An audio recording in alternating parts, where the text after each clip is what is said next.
It's Wednesday night. You know what that means. It means you are locked, loaded, and logged into the Wrestling Inc. podcast, live or archived, whatever you fancy, as we're going to talk about AEW Dynamite and whatever else comes over the super chat fence. I am your host, Justin LaBar, alongside former WWE referee of over 20 years, the man with the plan and stripes. He is Mr. Jimmy Korderas. Jimmy, how are you?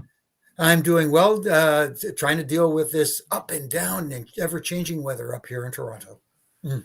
And normally she gets to bask in her beauty and its beauty of the warm, wonderful climate while we're freezing our asses off or just trying not to blow away. But she cannot do that. She has to join the rest of us here in the periled weather of the Northeast. She's in New York City for the week. She is the Demon Diva, Issa. How are you? I'm doing well. Happy to be here with you guys to talk about Dynamite. Glad to have you. How long? Not to have creepers like tailing you, but like how long are you staying in the country with us? Probably for another week and a half. You know, I had a couple of busy weekends doing Full Gear and Dynamite, so now I'm catching up with a couple of real life things before I head back to Paradise. Nice. Well, great job. And, you know, we gave you a shout out Monday because it was relevant to the topic. But, you know, just tell you now, since you're on here, great job with Survivor Series War Games and obviously part of the post-press conference and getting that Puerto Rican news in there from Triple H. Yeah, it was an incredible moment. I don't know how I was able to put together a sentence after I realized he called everybody out for me. but you know, I was very happy when he announced that. A lot of people are getting overwhelmed love and support, you know, for getting acknowledged and getting the chance to speak. Obviously, there's not a lot of women in wrestling media, so that meant a lot to me. But honestly, what really made my heart skip a bit was him talking about something big coming from Puerto Rico soon, and I can't wait for that. Awesome. Yeah, that is awesome. And you're right. There's not a ton of females in the wrestling media, and you stand out because of the bilingual factor that you are a regular on Wrestling Inc. And English speaking, and then Lucha Libre. So I mean, you're expanding your audience quite quickly. Yeah, you gotta, you know, if you have that talent on speaking a couple of languages, why not take advantage of it? Hell yeah, hell yeah. Well, I do up here in Canada. I speak Canadian and also North American. So, Well, I mean, if that's the case, then I speak Dominican, Puerto Rican, Argentinian. I mean, I can keep going. Well, see, that's the case. Then I speak redneck. I speak Yinzer. I speak, you know, there's a little bit of everything. Depending on where I'm at, whether it's Southern Maryland or Pittsburgh or albeit. All right, let's go ahead and get going because we have a lot. As I sit here and take notes, I found, you know, even though I have chicken scratch handwriting, I've always found for Dynamite, it's just I could just move quicker if I write freehand on a notebook versus trying to type things or trying to whatever. And I'm filling up a lot of pages. An MJF promo occupied an entire page just for me to keep track of what happened there. So if you're one of those people that tunes into this podcast wanting to find out the highlights of the show and you did not actually sit and watch the show, put a pin in that one. We're going to get to it here in a little bit. But we kick it off. Dynamite coming to you from Indianapolis, Indiana. Crowd pretty fired up, pretty hyped as they would be most of the night. Got to give some stars and shout out to the crowd. They stayed with it. That always helps make it exciting. And they're pumped up to see Jon Moxley, who's making his way through the crowd. Moxley, of course, they talking about how he's had a week to cool down since we last saw him basically threaten William Regal and told Regal to get out, run, and never come back. Moxley gets in the ring and continues to talk about how nobody's going to outwork him, talks about his history and blood, sweat, and tears, paying his dues not far from Indianapolis, not far from the arena where they were tonight in Indianapolis. And he challenges anybody within 100 miles that could outwork him, outbleed him, everything. And who answers that challenge but Hangman Adam Page to a hell of a pop. And real quick, right hands get thrown, and we are brawling all around the ringside area. Eventually, this would be picked back up a few seconds later in the parking garage to where they finally had to be separated. And it's relayed through commentary that both men have been escorted out of the building because it's obvious they just cannot get along here tonight. So pretty hot start and gearing us towards what looks like Jon Moxley's next feud now that he seems to be done with MJF. Are you excited for Hangman Adam Page, who the crowd, again, seemed very excited to see these two guys brawling? It's going to be an interesting rivalry. That's damn sure. The one thing, though, here's the thing. I really did enjoy that opening segment. I enjoyed Jon Moxley's passion, his fire, he got me invested in him. which is the whole goal. Putting out that challenge out there. Who can outwork me? Who can out wrestle me? Who can out swim me? Whatever the case may be. Yeah. I mean, like, he got me. And then here comes Adam Page. And I'm going, oh, I wasn't expecting that. That's pretty cool. These two can have a very fiery rivalry, and one that means, and they threw hands and they had the big breakup and everybody trying to break this up. It moved too fast, because right after that, I'm not going to get into exactly what the match is, because we'll talk about the match after, but they didn't give that moment time to breathe and let the audience absorb it and take it in and just say, hey, did you see what we just saw? They went right to the next thing. And then all of a sudden it's like, okay, next, moving on. Yeah, I mean, and it's funny because later on, again, in a big angle they would do later on, I did think they let some things breathe, ironically. Issa, we've seen in recent months, we've seen Jon Moxley against CM Punk in a situation where crowd very split, kind of, whose side is the crowd supposed to be on? Who's the face? Who's the heel? We just got done with Jon Moxley, MJF. Obviously, very much a situation there, whether the booking wanted it or not. MJF very polarizing. Do you agree with 3 in a row with Moxley and Hangman Page? Again, Moxley being put in a feud where he's not going to be the overwhelming, decidingly babyface. The crowd is certainly going to be split.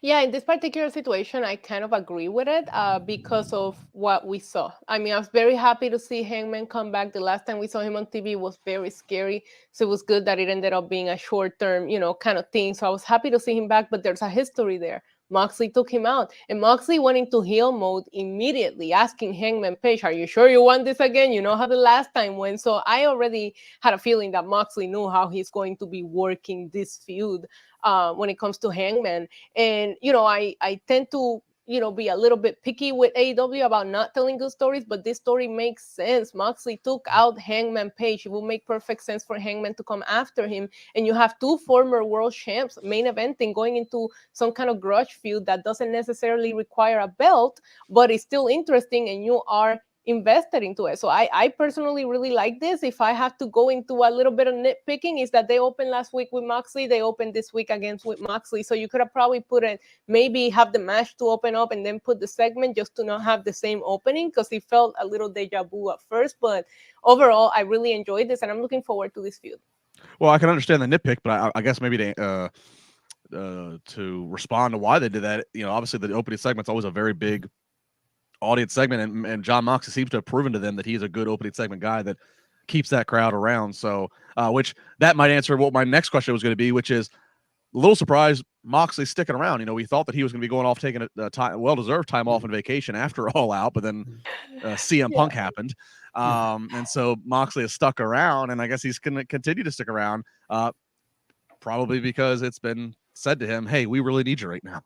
I don't think he wanted to vacation, because he's the one calling people out. So yeah. I would actually popped if somebody would have called him out and he would have came out and be like, I'm just trying to go on vacation, guys. Can you guys just give me 1 week?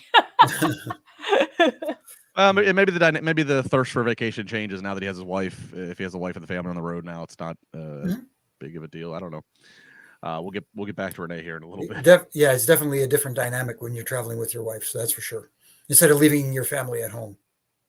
Jimmy, did you ever get the luxury, since you and Audra got married, did Audra ever get to do a loop with you? Or was that a no-no for anybody but a wrestler who got special permission? No, it was occasional where, let's say it was somewhere, I'll give it, like in Florida or something. We had a little run in Florida, and, of course I'd ask the office, is it okay if I bring my wife down for this little loop? And they're usually okay with it. But the only problem is you don't load your car up with your normal traveling partners. Unfortunately, Chimmel had to travel with us, but that's about it. That's funny. Who do you want riding shotgun, your wife or Chimmel? The great debate. Oh, there's no debate there. That's for sure. All right, so we do quickly get into the first match of the night, which Jimmy was alluding to, and it's Dax Harwood up against Bryan Danielson. Kind of a fun, really on paper, really, fun match before you even start to see any action. Bryan Danielson, who if you want to go under learning trees, trained by many people, but one of the trainers was Shawn Michaels. And Dax Harwood, while never trained by Bret Hart, is wildly open about how much of an influence Bret Hart is on both he and his tag team partner. So just kind of a little cool modern day 2022, extension of the legends themselves. But Dax Harwood and Bryan Danielson, I got to say, Indianapolis, you don't start killing the credibility of your This Is Awesome chant. They started chanting This Is Awesome before the guys had even locked up. Like, let them lock up for a minute. They gave it to him again later. Well deserved. This match is, though, I think, really good. Hard hitting. Both these guys, you know, I tweeted Dax Harwood's a very good tag team wrestler. Dax Harwood's a very good singles wrestler. This was really good. Ultimately, though, we are going to get Danielson with the win. He's going to make Dax tap, but we get the handshake and hug after the fact. So no ill will feelings between these two. Issa, your thoughts? I love this match. Very technical, but yet hard hitting. What you would expect from both of these guys. I personally thought that the finish, not the finish itself, but who was going to go over was a little predictable, but it didn't take away from the enjoyment of this match. And like you said, it's incredible to see Dax Harwood like in singles matches, because what they do as a tag team is incredible. And then you see him shine on his own again, and to keep up with Bryan, that's a big deal. And he did very, very well today. They gave this match the time that it deserved. It was probably one of the things that I was the most hyped about when I looked at the card today before AEW started, and it delivered. Yeah. Jimmy, I mean, where are we going here? I mean, Bryan Danielson, again, we're going to see him later on in a pivotal segment. Dax Harwood, you know, half of a tag team that's holding some tag team gold.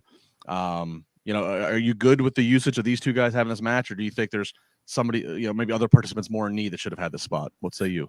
Well, you can make that argument that somebody could have used that spot that Dax Harwood had, because Dax, like you said, is in a tag team with Cash, and despite the fact that, like you guys said, the match was incredible. I love the match. I thought it told a great story. These guys worked really hard.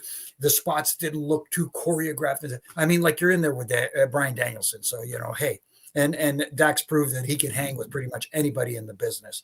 And, I did love it, but you can make that argument that single spot could have gone to someone who could have used a little elevation by being in the ring with Bryan Danielson.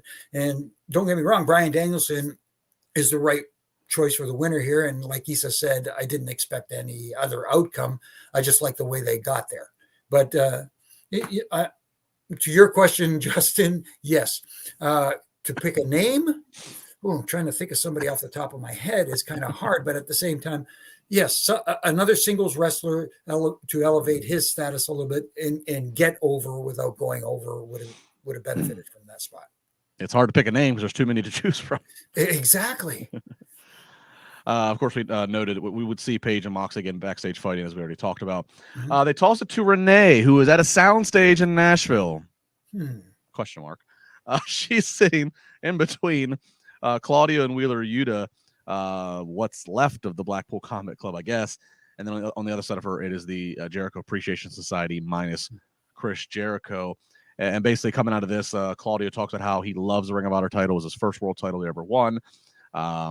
And, he's talking about how he has something to prove. He came to AEW, he's sick of sports entertainment and sit-down interviews and promos. He just wants to prove he's the best wrestler. Of course, he's challenging Chris Jericho for that Ring of Honor world title at Final Battle. But then after that, we get a little trash talk from Wheeler Yuta and Daniel Garcia, and Yuta challenges Garcia for the Ring of Honor Pure Championship. An attempt at trash talk, LaBar, please. Well, Issa, I'll let you go ahead and take it. They reinforced the world title match at the Ring of Honor pay-per-view coming up in a few weeks. They made a new title match. I mean, did this do business for you, or was this a want? Well, it was doing business for me until Wheeler Yuta opened his mouth.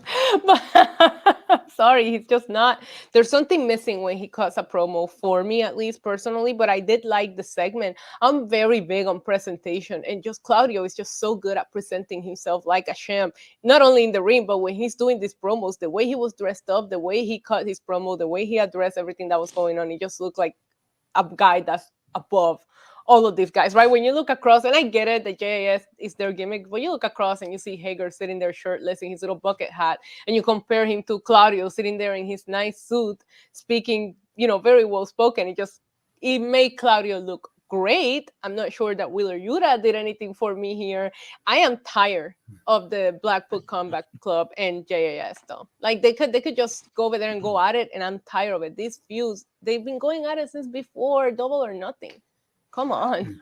Yeah, I mean, Jimmy, a big part of the some of the shots that the JAS was taking was, the Blackpool Combat Club is falling apart. And that's hard to argue that. But I mean, what did you think here with in terms of presentation of this whole thing? And again, the sound stage in Nashville thing, and I was expecting, as they said that, I only had a second or two to process it before they tossed to the video. My mind went to like this spectacular set of AEW monitors and all this stuff. I thought, maybe they have like a new studio setup they're going to start to unveil and utilize Renee in, and it looked like just a blank green room that could have been anywhere. Yeah, exactly. They made it sound like there's just going to be this special spot that they're going to be doing this presentation from, and it just felt like a small corner of the arena they were already in. You know what I mean? And saying that it was Nashville. I was expecting Todd Pettengill like Livewire style. Yeah, pretty much. But as far as the segment itself, I thought it delivered, especially like you said, Issa, with Claudio. Claudio he's just a special talent, and like you said, inside the ring, outside the ring, everything he says, when he says it, it is believable, and that's the thing. You have to get people to believe what you're saying, and Claudio does that very well. Wheeler is working at it. He's trying hard, and maybe he'll get there, but it's a different presentation, let's put it that way. And as far as the Blackpool Combat Club and their issues versus JAS, they can move on, but let's come to a definite conclusion before that happens. And I like the idea of having Claudio going after the ROH championship, because right now with Jericho holding it, obviously he's a huge name that could help elevate that title in stature, and it already has. But whether it is from a business standpoint, trying to get a great television deal, whatever the case may be, Claudio as the ROH champion would be a great representative for that title. Yeah, I love this, because look, he's not Cesaro. He's back to Claudio Castagnoli, and Claudio Castagnoli's biggest name value was in Ring of Honor. Yeah. So I like the thought of him I like him being the most credible challenger to date to get that world title off of Jericho. Obviously the match I think is going to be spectacular just between the two. They don't have bad matches, and going way back to what Issa said a few minutes ago about presentation. I like it when Claudio's in a suit. I think he's such, he's 6'5", he's lean muscle. He is such a badass, and we all know that. When he's in a suit, he looks like a special agent. He looks like a guy that'd be like in a CIA operatives movie that could kill you with a pencil. So I like the presentation of Claudio, and I'm not going to pay money to order Final Battle as it stands right now, but I'll be very curious to see as many clips as I can see on social media, and be very curious to find out what the conclusion is. So we'll see. But that's it, folks, from Nashville. Back to Indianapolis we go. All right, we get AR Fox, who is the newly signed, the latest signee, who is elite, is AR Fox. He goes up against TNT champion Samoa Joe. Insanely AR Fox. Yeah. Some insanely athletic maneuvers by Fox. Just agility off the charts, but it's only going to last him so long until he gets caught by Joe. Joe's going to hit the muscle buster and win. Joe then grabs the mic, says, "Welcome to your new era, a new glorious era." He goes, "I am the king of TV," to which Wardlow comes up on the big screen and mocks how original of a moniker that is, and says it's almost as bad as War Joe, and proceeds to say that he's going to be coming for Joe. He's going to take back what's mine, which is the TNT championship. Jimmy, obviously I love seeing Wardlow, and he shouldn't. I don't think he should have ever. I don't think his TNT title run was done a lot of justice, but I wish he still had the title. I'm a little surprised that they're keeping him in the mix. I kind of figured, okay, if you're taking the title off of him, you must have different plans elsewhere for him. But no, it seems like they're going to keep him in this mid-card title mix. Your reaction to what we saw tonight with Joe and then Wardlow? Yeah, I'm not a big fan of this, and I think the fans are not a big fan of this. And I think it showed tonight, because the reaction that Wardlow got was not what he used to get. It was he got a bit of a pop, but it wasn't the Wardlow pop that we're used to hearing, because he was so. Oh yeah, Issa. It's because he was dressed like he belonged in a Hallmark movie. That's not the Wardlow anybody wants to see. What was that outfit? Like, no, I'm sorry, not the right fit. Continue, Jimmy. No, and that's part of it. It's all in presentation, and he just seems like just when dressed like you said, Issa, he looked like just another talent on the roster as opposed to this gigantic figure that should be featured every week in some form or fashion, whether it's a video package or he doesn't have to wrestle every week and be in a match and beat the crap out of somebody, but at least have him seen every week. Yeah, I mean, it feels like they had some lightning in a bottle months ago with the Goldberg-esque comparisons of the crowd and of the walk. They threw the bottle into the ocean and nobody has found it yet. Yeah, no, somebody left the cork off. Yeah, I don't know, and I laugh because it's true. I laugh at what Issa says because this time of year now, the Hallmark Christmas movies, the ones that are so awful that they're great, are on TV, and we actually have a book here at the house of like the 50 greatest Hallmark Christmas movies you have to watch, and then in them there's all kinds of funny quotes and like bingo cards of like, you know, snow-filled streets, but we can't see their breath while they're speaking, or drone shot of lonely car on an ice. Like there's all these fun things of all the cliches, and also it's fresh on my mind. And you're absolutely right. He looks like a guy that would be on a Hallmark, which is exactly what he is not. So I can't wait for him to hear that or for me to tell him, because I think that's fantastic. That's a fantastic way to rile the big guy up. Yeah, I'll let you tell him, Justin. That's for sure. Yeah, there's no need to basic be Borlo. Like, he's so far from that, and somehow they managed to really make him look basic tonight. I'm like, how dare you? Like, I felt disrespected. Yeah. So we'll see. It should be noted also that I think it was right after this, they did show another vignette of Hobbs, Will Hobbs, and I bring it up because he also recently has been seen with Joe and Wardlow, so I don't think it was an accident that they formatted to have this then air. They're showing Hobbs walking around Oakland, California, walking the streets, talking about how he's been bullied and beat up and how that's made him into the man, the character he is now. We got a to be continued, so this is a continuing series of which I'm fine with, because I think that I always like it when they do some character development. Give me backstory. What about Hobbs? What about where he grew up? What about, so you think if you look at Hobbs, right? Let me ask you a question. If you look at Hobbs, do you see him as the guy that will get bullied? Would you try to bully that dude? Not now. I mean, maybe we'll find out that there was a bigger Hobbs that bullied him. Come on. Like, he gave me flashbacks on when Braun Strowman was trying to do that, and you're like, yeah, okay, bud, good luck with that. Like, there's nobody walking up to Powerhouse Hobbs and bullying him. So I appreciate it too, the character development, because they need it. But it's like, give me something a little more believable. Like, I'd rather him be walking from the streets and say that's where he come from, and he overcame that. Like, it would be like so much better. I don't know. I just didn't like it. At least make it seem like when you were younger, you weren't this big kid, and you got to a certain age where you sprouted or something or anything. But like you said, Justin, to me he looks like one of those guys that was like a big kid growing up. So why would anybody mess with him? That's what I'm saying. I wish when he stopped at the street corner, he just would have stole all the money from the craps game and kept walking. And the dice. And the dice. And the dice. Yeah. Just for good measure, so they Just can't keep the game. All right, so to be continued on the Book of Hobbs. All right, this is a long one. I don't know if I want to do all of this at once, because I feel like I'd be talking for 10 minutes. So let's we'll just kind of go. I mean, that's what he did. He talked for about 30. So we'll go chapter by chapter and try to stick with this here. All right, so first off, we know that coming up next is going to be, we're going to hear from MJF, first time since he's won the title. Regal comes out. He comes walking into the ring. Very quick basic intro of MJF. And of course, commentary, mind you, it's key to say commentary is selling the fact that, oh my God, look at William Regal has the audacity to show his face, knowing Jon Moxley has been kicked out of the building earlier for his fighting with Paige. So that's something to keep in mind. So MJF comes out. MJF basically says that Regal had sent him an email a few weeks ago. That's kind of what started this alliance. And that Regal noted that MJF had become weak. This is right after MJF had been attacked by the Firm. And Regal said, you have much to learn. And he said, Regal said, don't worry about the ring, grab for the brass ring, of course, alluding to the brass knucks. They met behind closed doors, and then that's kind of where they all came to the conclusion on this. MJF does note, and I like this kind of closing this deal up here. MJF does mention the Firm. He says he kind of respects them for attacking him when he was weak. And so that kind of just reminds everybody they're all on the same heel side. Let's just let that die down. MJF promises change, out with the old, in with the new. That includes the current world title, which he thinks is garbage. He hates that he sees it, and he has to think about the people that have held it before.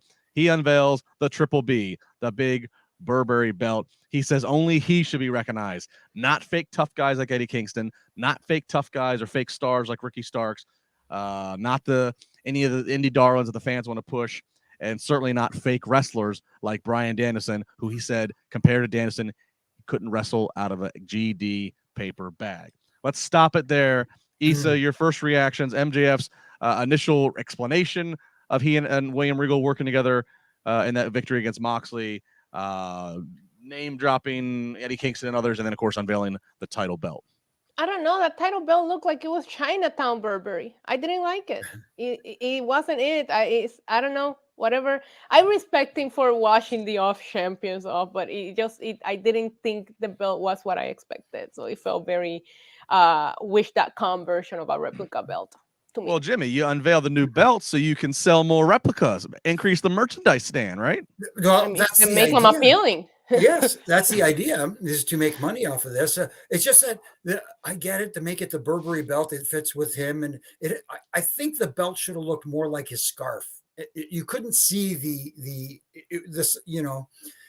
design was very subtle on the belt. The print, yeah, the print was very subtle on the belt, so you couldn't see it very well, especially on the wide when it was the hard camera shot. Mm-hmm.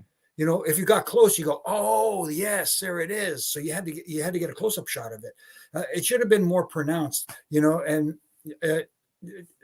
other than that, you know, I get the idea of having a different belt than what everybody remembers, the old spinner belt back in the day. The reason for that was, again, like you said, Justin, to make a different item for the merch stand to sell. All right, so I thought that this was, sorry, Justin, but I thought it felt very repetitive up to this point. You read an email from Regal, which we've seen you do before.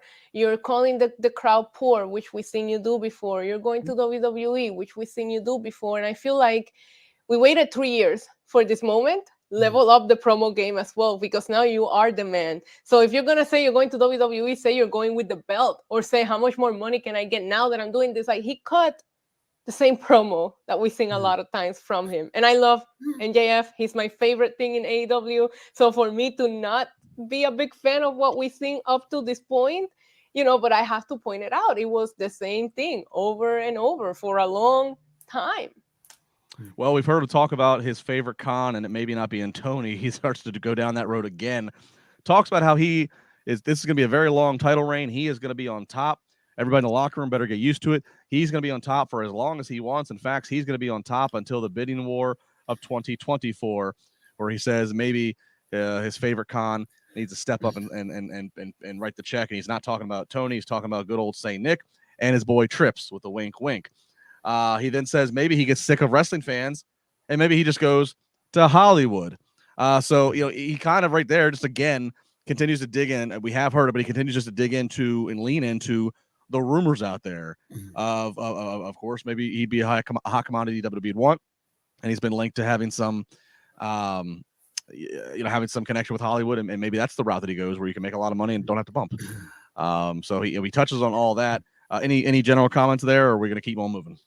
No, just that I love the fact that he brought up the Hollywood as the third option. Yeah, you know, that we, like you said, Issa said, you know, he's brought up the bidding war before, and he can't wait till his contract is almost up so that bidding war can begin. And you know, whoever offers him the most money, he's going to be champ the entire time until his contract is up, which is a nice little addition to the promo. But adding Hollywood in the mix, I think, was a good move. And again, every time he says this, every time he uses this whole bidding war of 2024, it just makes me, you know, logic would say, okay, they're going to run with this because he and TK have already secured a long-term deal. But I genuinely don't believe that that's happened. I genuinely don't believe. If it has, he's done a great job working me and making me question this. But I just think that I think he's appreciative that Tony's paying him more. He obviously got a raise from Tony, hence why he's back on TV. But I actually think that there's still going to be an opportunity for WWE or anybody to inquire about him when the time comes. Right. So, all right. So we keep going here. Talks about how, and aside from he's going to be on top this entire time, don't expect to see him putting in all this effort, having to fight all the time, because that's not what he's about. He's a special attraction, rare title defenses. He said 9 out of 10 times you're gonna have to pay pay-per-view money to see me. He says I'm gonna have a title reign, and he basically said I'm gonna have a title reign that's going to overshadow Hulk Hogan or JBL or Jeff Jarrett, or it's gonna have Bruno Sammartino rolling over in his shitty grave. Oh wow! And then finally, the big tag to it all is it looks like he's getting ready to gift William Regal the brass knuckles as he pulls these brass knuckles out of his pocket, proceeds to circle around Regal, talks about how Regal's got 40 years in the business and is just reading off accolades about William Regal, and then knocks Regal out, punches him in the back of the neck. Regal hits the ground, sells it, does not move. Max continues and finishes with cutting a promo on him of, you said that I was weak and I needed to get smart, but yet you're the one that was dumb enough to make a deal with the devil. And then Max proceeds to sign off to William Regal, repeating the words that Regal said to him in the rejection email many years ago. And the commentary selling this like crazy. Regal's not moving. All hands on deck medical are out there with the board and the stretcher. MJF exits through the crowd, so he doesn't even go through the locker room. So in theory, it's like he's not even having to pass his boss or pass his co-workers. He's going rogue and just walking out the front door. And Regal stretchered out, and they did not rush to the next match. They really hung and lingered around this, eventually going to a commercial, and even coming back from that, showing Regal getting loaded onto the ambulance, being driven off. And again, all the commentators really in shock and awe and disgust of what MJF has done, noting Regal's neck problems and his health problems, and he can't be touched. Jimmy, promo started one way, as we talked about a few minutes ago, very repetitive, kind of hit a lot of the same buttons, but certainly a swerve to end it. Let's just talk about AEW storyline for the moment here. Did you like that? Do you like the means of MJF essentially used William Regal? Absolutely, I like it because, it shows that he is a master, as Tony Schiavone called him, a piece of shit. And when your commentary team throws out the S word, you know what I mean? Most of the times I would say, oh, come on, that wasn't necessary, but it fits so well and helps accentuate what a piece of crap, MJF came off as in this segment. I thought it was well done. I didn't see it coming. He got me, maybe, I was expecting something else, but for him to blast Regal like that and tell Regal, you made a deal with the devil and all that sort, I loved it. And like you said, Justin, I love the fact that they took their time with it. They let it breathe. They let people get emotionally invested in what happened. And of course, Regal's just laying there knocked out, and Bryan Danielson coming out, with basically one shoe on in the whole bit. And just the entire presentation of this worked for me. I enjoyed it. And where it leads to from here, the eventual Bryan Danielson match versus MJF now has meaning. Yeah, Issa, well, real quick, we'll touch on Corey Pride's super chat. He says, will you admit MJF switching face would be wrong? At this time, yes, Corey, but eventually down the road, you can do it and make it work. And Jeff can make anything work. We saw it. There's a couple of teases of him turning face, and he had the crowd right here, so he will make it work. Yeah, so, we do know it's ironic. He said most of the time, 9 out of 10 times you have to pay to see him defend the title. He's actually going to defend the title on free TV at Winter is Coming in a few weeks against Ricky Starks, but nonetheless. It does seem like Bryan Danielson would be the next pay-per-view match for him. And we did see Danielson. It does seem like the Blackpool Combat Club might be, especially if Regal's off TV for a while and he's the whole roots of the Blackpool Combat Club. Issa, your reaction to the using of William Regal and you voiced the first half of this promo. What'd you think of the second half? The second half hit it for me. The first half wasn't doing it for me. This did it. He did a little bit of the shit talking that he does, and turning on Regal was the perfect thing to do here, because I don't expect MJF to ever align with someone unless he can use him. And what else was he going to get out of Regal outside of helping him win the title? There's nothing left for Regal to do for him. So if he's the devil, that's what he calls himself, and that's what you expect him to do. So I did like him turning on Regal right away too. Like, I have nothing, there's nothing left for you to do for me, and getting his ultimate revenge, which is almost a weird baby face kind of way, like, you did turn me down and look where I'm at now. So yeah, I like the second half. I did think it was too long. I'm sorry. And FJF has shared how he also has ADHD. I have it too. You lost me a long time ago. You can't talk for that long and not lose your ADHD, people. Trust me. But I enjoyed it. The presentation, that costume suit said better than you in the pinstripes. Oh, yeah, I just talked about Claudio doing it. You wait 3 years for this guy to come out as champion, and he delivered. Even the tan was better. He went to a more expensive tanning salon. It wasn't sweating off his hands or anything. So, props to him. I thought he looked like a champion, but I will say the first half of it, didn't get me. But that second half and turning on Regal is the MJF that I know and love. And for somebody that's being fan of this guy from the beginning, you wait 3 years for it. You love to see it, and I love him calling himself a special attraction. You were here week after week trying to make it to this point, so now enjoy the benefits of being the top guy. Yeah, don't defend it all the time. That was one of the critiques that I have for Moxley, being there wrestling every week. I didn't need to see it. Yeah, maybe that's part of MJF's raise. In his rider, he said there has to be a tanning bed that travels with them. It's definitely a spray tan. You can see it because of the difference, but this time it was a lot better. Yeah.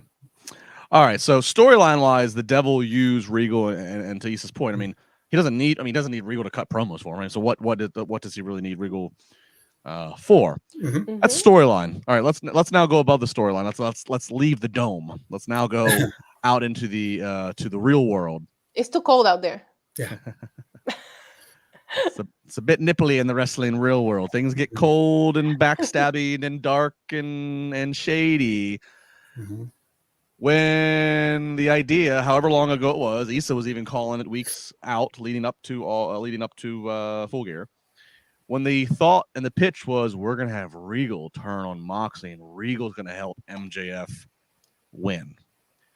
Do we think the plan was always in a week and a half later, MJF would turn right back on Regal? Or are they possibly getting ready to dust off a nice new nameplate in Stamford for William Regal? And is this a way to get something out of him in a storyline and write him off of TV?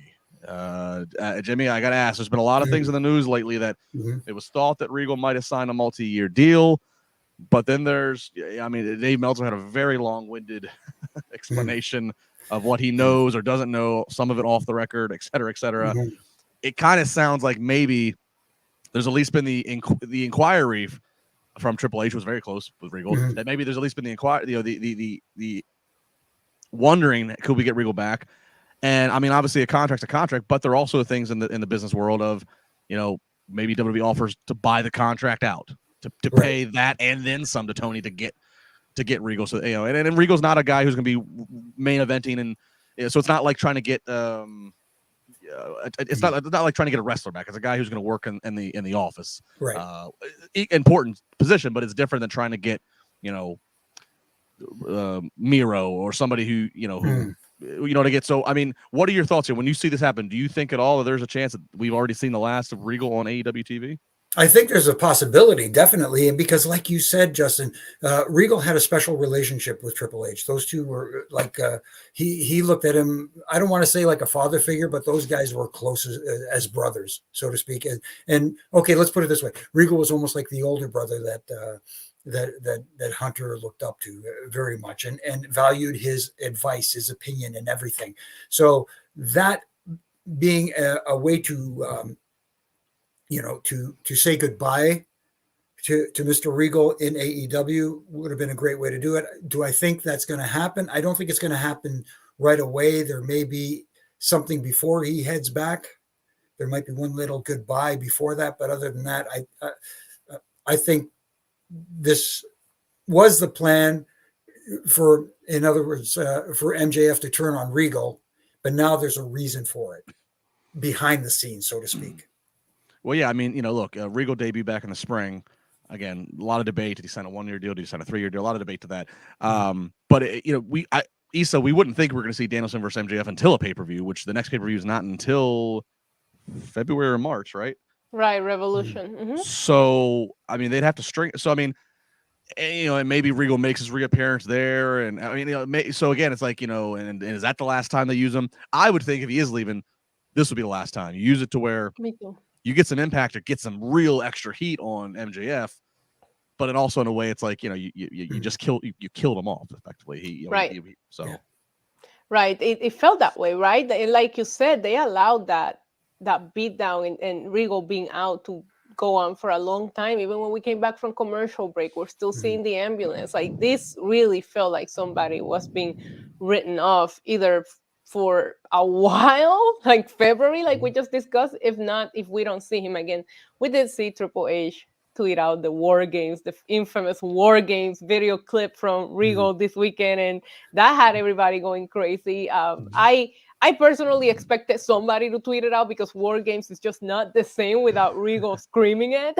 I'm surprised he didn't get a video of him just saying, especially for this. But listen, if Regal does go back, I don't blame him. You know, but at the same time, I did enjoy his time here in AEW, and if he stays, he's also doing some good work here. I mean, look at what he did for the storyline for MJF and Moxley and this entire few weeks. He's been one of the most interesting things on TV. Just a slow burn, watching him turn on Mox, you know, and now seeing this. Some people might want to see the payoff. What's going to happen with Regal when he comes back? You know, is Moxley going to be back on his side? So either way, it will work out, in my opinion.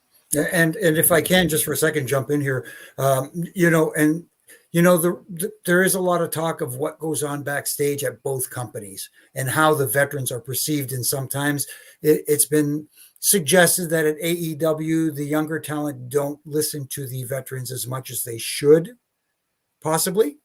But in WWE, they are very hands-on and everybody is like ears open and very, you know, ask questions and they get answered. So maybe his talents there could be better utilized in WWE where he could, you know, they could benefit from his valued experience. Yeah. I mean, look, if, you know, Triple H, you know, when the Vince regime, when Vince was officially done in July, you know, Triple H and obviously John Laurinaitis was talent relations, obviously was quietly removed from that for the controversy. I think Bruce Pritchard took it over temporarily, real briefly. I think as it stands now, Triple H is technically the one who holds that title. I could certainly see with that title, plus he's overseeing all of creative, I could certainly see William Regal being a very valuable, give him the talent relations or at least a right-hand man to it, or because Regal also was huge in scouting and evaluating talent internationally. And just before the pandemic happened, we saw NXT, you know, we heard the plans of, you know, and they have still moved forward with some of this performance centers around the world and having an NXT UK and NXT Japan and NXT India. And I know Regal is always really helpful to Triple H in that talent evaluation and talent scouting. So whether he goes back to help build that NXT pipeline and or helps just manage the talent on the Raw or SmackDown roster or a combination of both, certainly would make sense. So I think it's inevitable, whether it happens soon or whether Regal really has to sit on his couch until this damn contract's up. I feel like it's eventually going to happen for all the reasons that we talked about, and especially what Jimmy said and highlighting the relationship those two men have. All right, so that was a huge part of Dynamite. That really was obviously the leading story. And, you know, again, next up, Ricky Starks versus MJF at Winter is coming in a few weeks, but we get Ricky Starks coming out for a match against Arya Daivari. Real quick, Ethan Page cutting a promo on Ricky Starks. Ricky Starks makes quick work of Arya Daivari.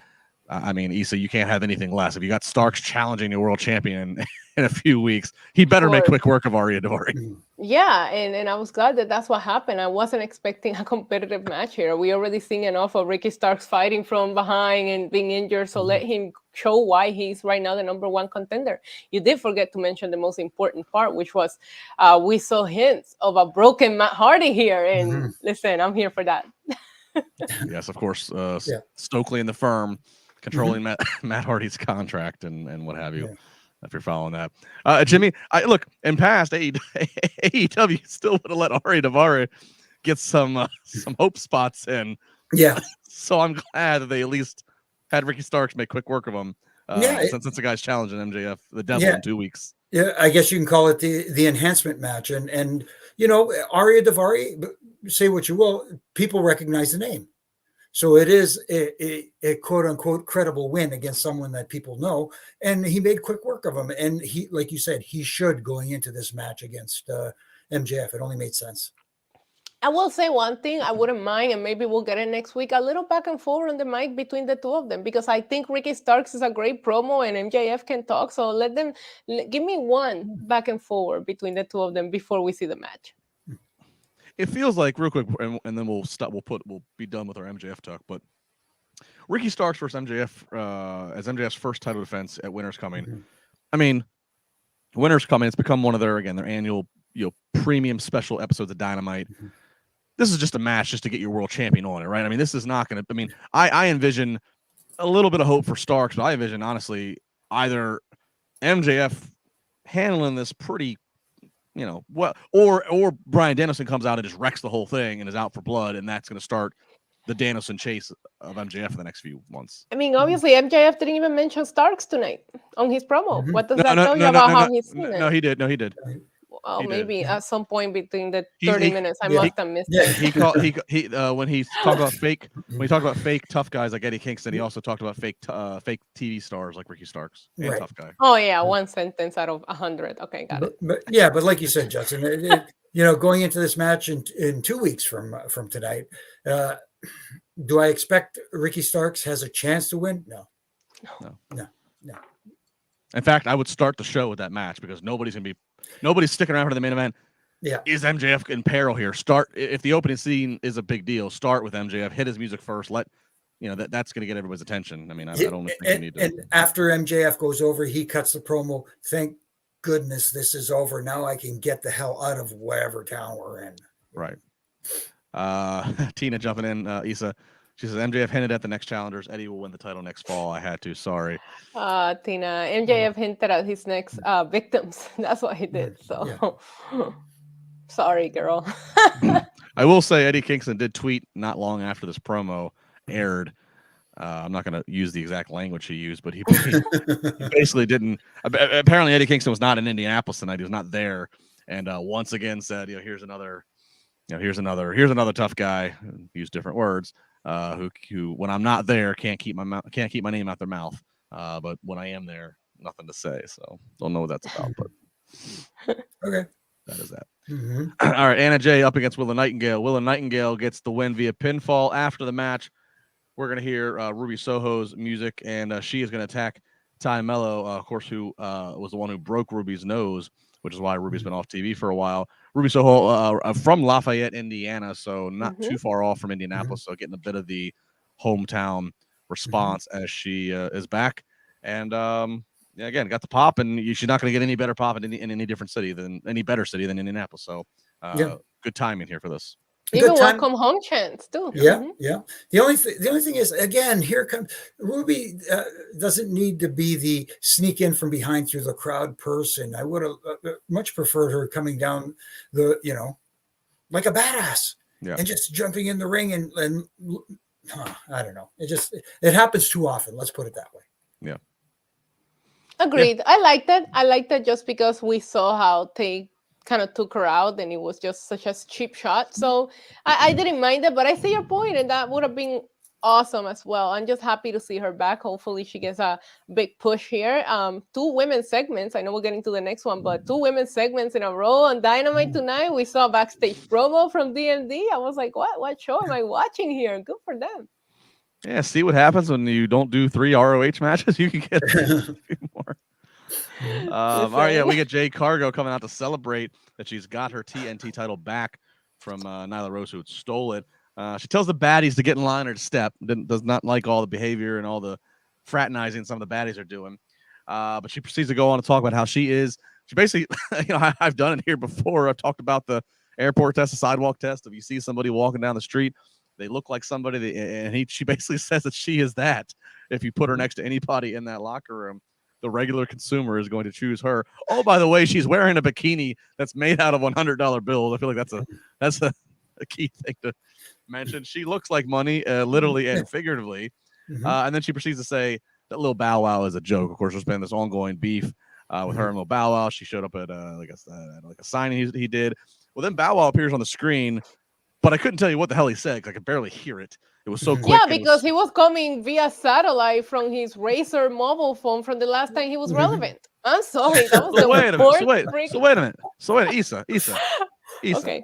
Issa, you got two older white guys here on each side of you. Please school us. Are you trying to tell us that Lil Bow Wow is not bigger than Bad Bunny? Last time, come on. Oh, fighting words. Of course not. Of Wow. course not. But I think the last time he had a hit, it was like with Ciara back in like 05. And that is the quality of the phone he was using for this promo that he got tonight. Wow. Was from Roller, and I tell you, Jay, but did you see the cake that was sitting in that table for that celebration? Mhm. I'm sorry, there was no budget. If you look like money, you can't even afford to order a cake that was baked better. Like I'm not even a kitchen person. Not only could I bake a better cake than that, I would actually pay for somebody to bake cake for me. And that's what you would There you go. expect. The You know, celebration was very low budget for it's somebody that's money.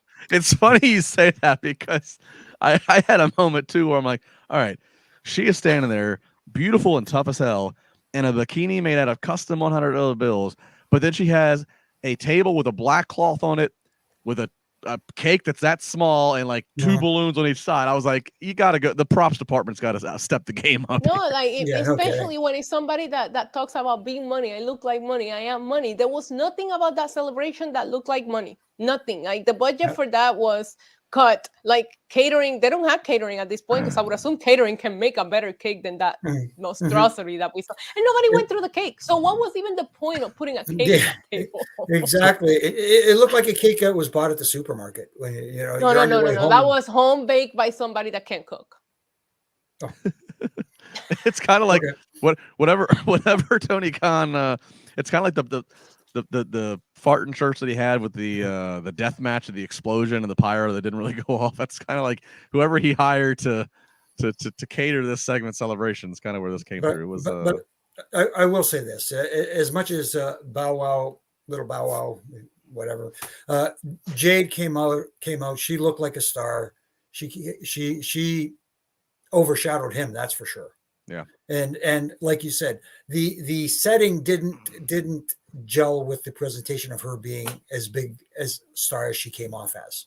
And she did the promo live, and this was the longest live promo I think she's done, and she did sound good, and that is progress for her, because once upon a time they did not put her out there for live promos.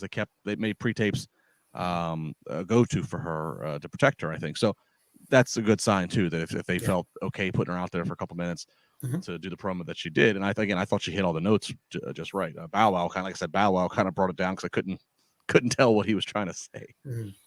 So we'll see where this goes. All right, main event time. It is match number 3 of the best of 7. Up 2-0 is Death Triangle against the Elite. So match 3, it comes, and the Elite charges up the ramp on Death Triangle, who's making their entrance second. And I love these. We get a big old-fashioned brawl all over the place before the bell even starts.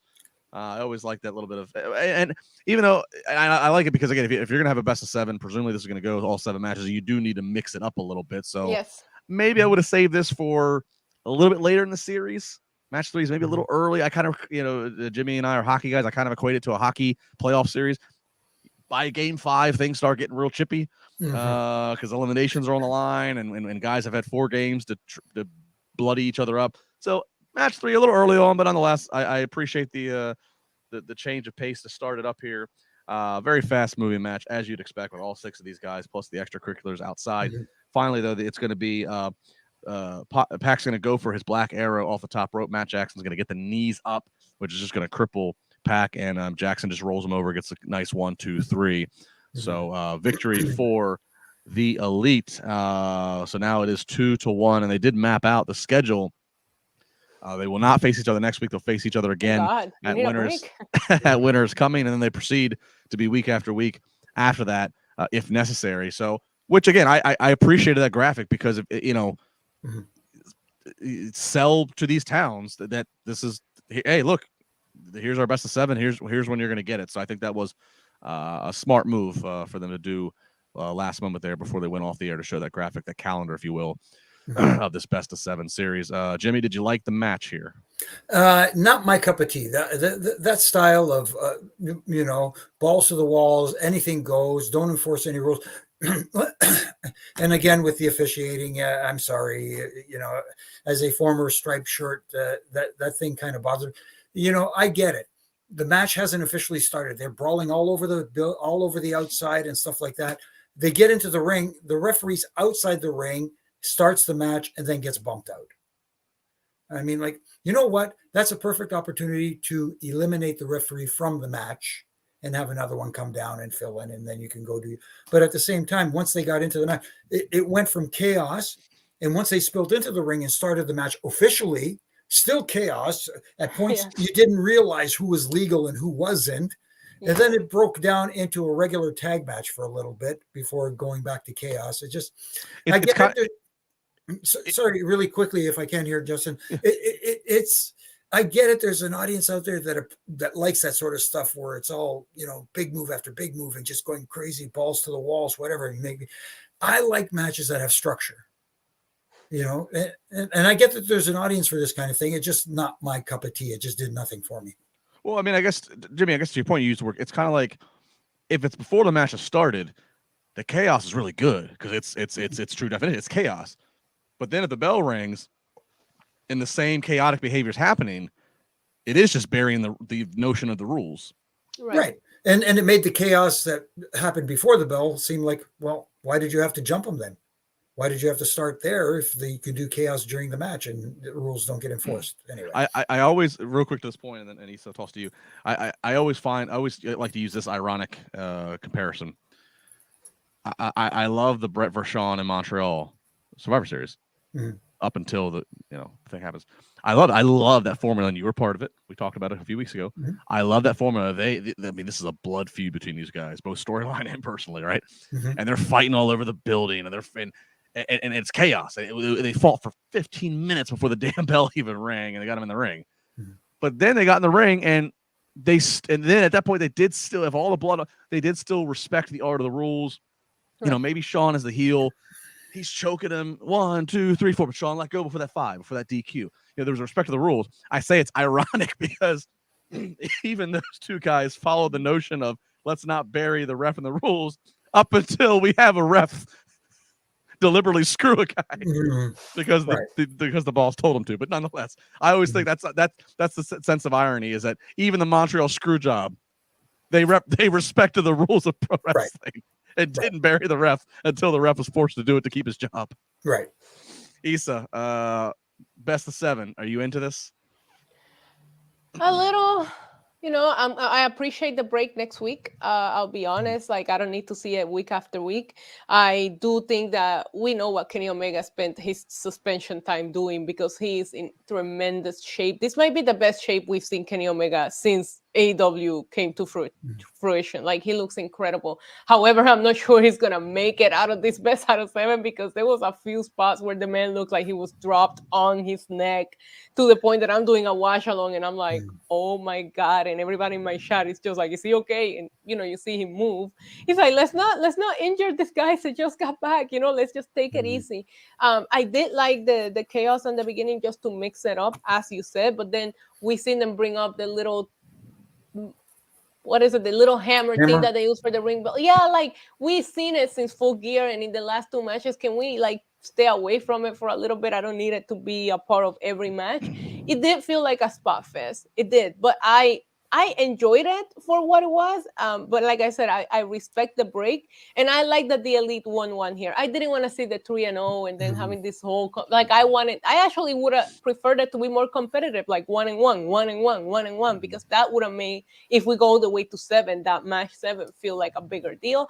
But overall, I mean, it's fun. I don't know that it should have main evented because we've seen it so many times, but I'm not gonna nitpick on the Elite being here. They weren't here for a while, so why not? I mean, yeah, again, playing Monday morning quarterback, build the whole night to hearing from MJF finally, and then that's the way to go off the air. He attacks Regal. I mean, yeah. See, and people would be talking about it. You know what I mean? More than they are now. It was the way that segment ended was so good that taking out of William Regal. You're right, Justin. I think that would have been a amazing way to end the night. Obviously, not on a positive note. For where you go, ooh, but you're going, oh, you know what I mean? Yeah, I mean, it's that cliffhanger that makes you tune in next week. If you just close the show with him living on a ambulance, like what? That's not something that we see from AEW every week, and it would get people talking. Yeah. Exactly. Yeah, especially when this is the third of what's going to probably be 7. You know, save this. Let the 7th. Okay, the first one was the main event. Let the 7th one be the main event. But 2 through 6, you can probably mix around in the show and what happens. Have it start the show. Yeah, opening. Yeah. Well, we have the luxury of doing this. We have the luxury of seeing it execute and then saying what we would have done otherwise. So that's the magic of sitting in these chairs that we sit in on Wednesday night after the fact. So that was AEW Dynamite from Indianapolis. Again, Winder is 2 weeks away from tonight with MJF having his first title defense. That'll actually be, I believe that'll be the Wednesday right after they have their ROH Final Battle show as well. So we will potentially see whatever fallout there as it relates to Jericho and Claudio and whatever else comes out of Ring of Honor Final Battle. Issa, final thoughts for the night. I thought it was an enjoyable episode of Dynamite. There was a lot of highs. There was a lot of talking points. So I enjoyed it. I have fun watching this episode. And we saw 2 people come back from injury, which is something that always makes me happy. Jimmy, how many pounds and what pound of a bag? Well, that's the thing. There was stuff in the show that I enjoyed very much, and obviously, like I said, the last match wasn't my cup of tea, but I could sit back and enjoy it for what it was. It was, a spot fest, and I could shut off that part of my brain for at least for a match or so. You know what I'm saying? But at the same time, it's just the pacing throws me off. Again. Wasn't quite 20 pounds of potatoes in a 10-pound bag, but I would say there were more than 10 pounds in that bag again tonight. But the MJF Regals segment helped give it time to breathe and get me invested, and recharge my batteries. AEW either needs to get either get a bigger bag or they need to get rid of some potatoes. Exactly. Maybe both. But I don't think anybody wants a 3-hour Dynamite. No. Please. Eats his face when I said that. That's one thing I'll say. I like starting this podcast in the 10 o'clock Eastern hour versus Monday night when we're starting in the 11 o'clock Eastern hour. Yes. But anyways, it's all good. It's all fun. Thanks to all of you guys for the live chats, hanging in there with us, doing like the watch party as you do. Of course, like, subscribe, do the thing, tell a friend, tell a friend, tell a friend. As always, tweet us. Let us know where in the world you are. What are you doing when you're checking this podcast out live or on the archive? Follow me at Justin LaBar across the socials. Follow her at NYC Demon Diva. Make sure the 1 is in your diva. And follow him at Jimmy Korderas and have a cup of Joe with him tomorrow morning on his Ref and Rant. Give us a little preview. What's the Ref and Rant about tomorrow? It may have something to do with what I've been complaining about this evening, pacing of a show. Pacing. All right. Don't drink your coffee too fast. Pace your coffee. Exactly. You don't have to guzzle coffee. You sit there and enjoy it. I drink mine in 2 sips. Uh-oh. Yeah. Not needed, boys and girls. All right. Like, subscribe, share, do the thing, leave a comment. Glenn and company will be back Friday night for SmackDown. Jimmy, Jack, and I will be back on Monday. And then, of course, Wrestling Inc. nonstop 24/7, updating you with all the news going on in the pro wrestling world. You like it, you love it. Get some more of it here, the Wrestling Inc. podcast, all week long. It's been fun. We'll see you next time.